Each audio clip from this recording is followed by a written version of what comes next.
occupation and forced displacement of the people of Gaza. It stresses that Israel bears responsibility for the crimes committed against Palestinian people and resources.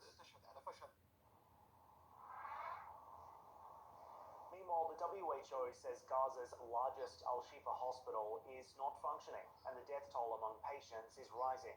It comes amid and there's no let-up in Israel's attacks in the Strip.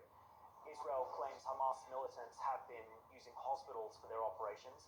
NBC's Kirsten Welker spoke to Israeli Prime Minister Benjamin Netanyahu in a wide-ranging interview, asking him if that's still justified risking the lives of sick people and babies. No, on the contrary, we offered actually last night to give them enough fuel to operate the hospital, operate the incubators and so on, because we have obviously no battle with patients or with civilians at all.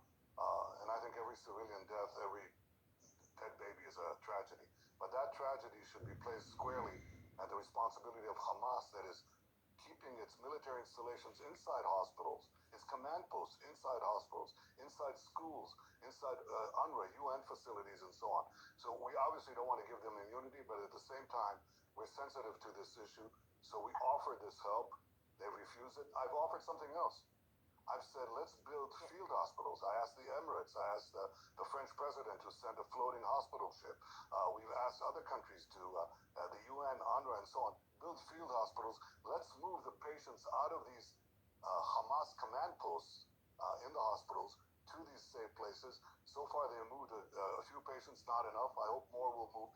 We're trying to deal with this as carefully as we can. Let's talk about the hostages. There are reports that there is a possible deal that would involve getting out women and children and the elderly. How close are you to reaching a deal to get more of the hostages out?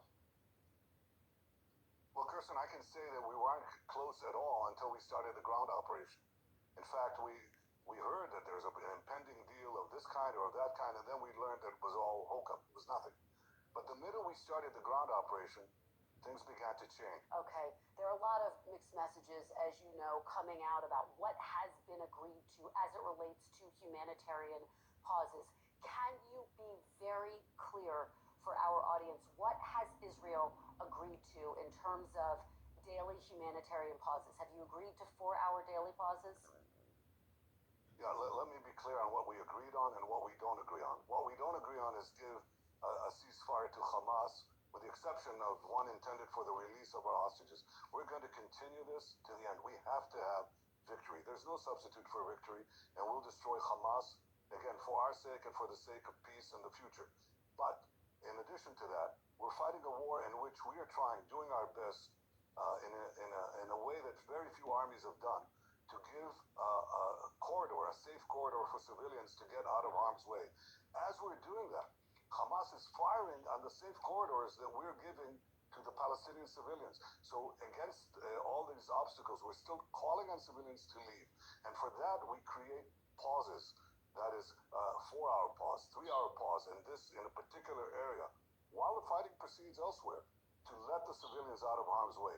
Let me ask you about Gaza, Mr. Prime Minister. You said Saturday you are opposed to the Palestinian Authority returning to control Gaza after the war, and you say that Israel will control Gaza for as long as is needed. Are you saying that Israel would reoccupy Gaza, and what do you say to those who say there should be an international force that governs Gaza after the war? Well, I think Gaza has to make sure that it's not a threat to Israel. We said destroy Hamas.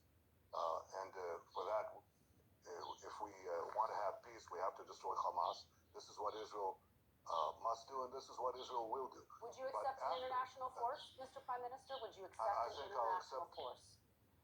I think that the only force right now that can guarantee that Hamas, that terrorism does not reappear and take over Gaza again, is the Israeli military. So overall military responsibility will have to be in Israel. As far as the civilian management of Gaza, we need to see the following.